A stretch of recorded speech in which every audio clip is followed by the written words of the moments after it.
Nous sommes en mathématiques grandeur et mesure. Nous allons voir les contenances. Mais qu'est-ce qu'une contenance? C'est le volume occupé par un liquide dans un récipient. L'unité principale est le litre, noté L tout court. Par exemple, on pourrait se demander, mais combien faut-il de litres d'eau pour remplir le récipient rose? Ou quel est le volume, la contenance du récipient rose? Comment mesurer une contenance dans la vie de tous les jours? En cuisine, on va utiliser des verres doseurs. Là, il y a deux illustrations de verres doseurs possibles que tu as peut-être dans ta cuisine.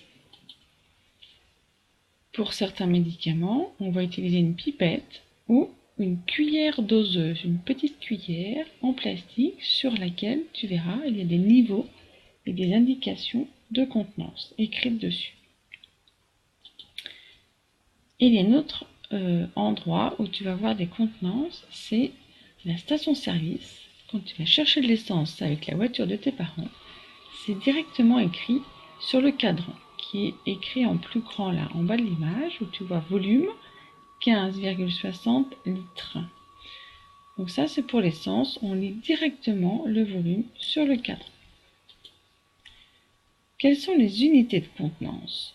Déjà, dans ce tableau de conversion, tu vois que les noms des unités sont écrites, le mot est écrit en entier sur la première ligne. Sur la deuxième ligne illustrée avec la grosse flèche verte, tu as ce qu'on appelle l'abréviation, c'est-à-dire une lettre, deux lettres ou trois lettres, selon l'unité choisie. Tu connais déjà une unité, l'unité qui est le centre de ce tableau, qui est le litre. Tu la connais parce que, par exemple, une brique de lait, en général, c'est une brique de 1 litre. Si on va voir quelque chose qui va être 10 fois plus petit que le litre, on va parler de décilitres. Et dans cet exemple, ce verre-là, si on le remplit, on aura 5 décilitres d'eau. Quelque chose qui va être 100 fois plus petit qu'un litre, on va parler de centilitres. Par exemple, une cuillère à soupe, lorsqu'elle est remplie, contient 1 centilitre de soupe ou de liquide. Et quelque chose qui va être 1000 fois plus petit que le litre, ce sera le millilitre. Et par exemple, la cuillère doseuse de médicaments peut indiquer 2,5 millilitres, ou également une cuillère à dessert contient 5 millilitres. Donc les décilitres, les centilitres et les millilitres, on les appelle les sous-multiples du litre. De l'autre côté, on va parler des multiples, c'est-à-dire quelque chose qui sera plus grand que le litre.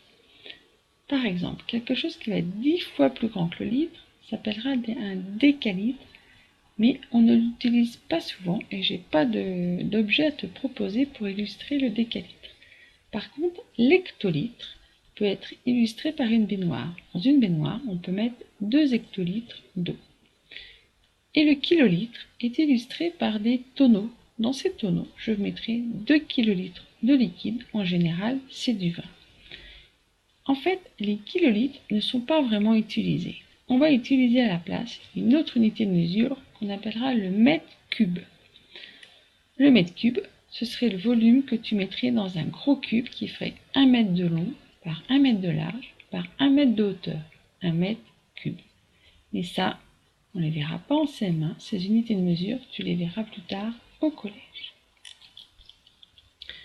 Comment convertir des contenances? Par exemple, si j'ai 275 litres et que je voudrais le convertir en centilitres, comment je vais faire? D'abord, je remarque que le 5 de 275, je vais le mettre dans la colonne de l'unité. L'unité ici sont des litres. Alors, il ne faut pas confondre unité de mesure, qui là est le litre, et l'unité dans un nombre. L'unité, ici, c'est 5, 7, c'est le chiffre des dizaines, et 2, le chiffre des centaines, et 5, le chiffre des unités. On parle un petit peu des deux, mais il faut un petit peu savoir où on en est. Donc, je mets 5 unités dans le nombre, dans la colonne de l'unité, le litre. Et puis, je place mes autres chiffres à côté, le 7 et le 2. 275 litres. Maintenant, je le veux en centilitres. Donc je vais repérer la colonne des centilitres. Et je vais compléter avec des zéros jusqu'à cette colonne. Et donc, le résultat est que 275 litres, c'est égal à 27 500 centilitres. Prenons un autre exemple. 915 800 millilitres, je voudrais le convertir en décilitres. Même opération, je vois que le zéro du nombre de mes unités, je vais le mettre dans la colonne de mon unité de mesure qui est ici, et les millilitres. Une fois que j'ai placé ce premier zéro, je n'ai plus qu'à placer les autres chiffres à sa gauche. Le 9, le 1, le 5, le 8, le 0 et l'autre 0 sont ainsi bien positionnés dans ce tableau de numération. Maintenant, je le veux en décilitres. Je regarde ma colonne des décilitres et je bloque tout ce qui est à droite de cette colonne, comme si je mettais quelque chose pour obstruer le tableau de conversion, et je vois qu'il me reste 9158 décilitres.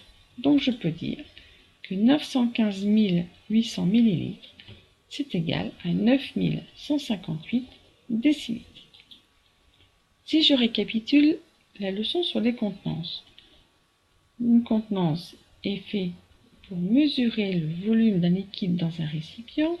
Il y a un tableau de conversion à connaître, à la fois les mots en entier et à la fois les abréviations. C'est très utile pour faire des conversions dans les calculs.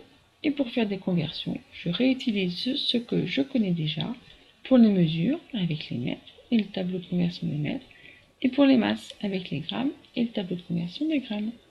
J'espère que maintenant tout est clair pour toi pour les contenances. Si ce n'est pas le cas, tu peux revoir la capsule.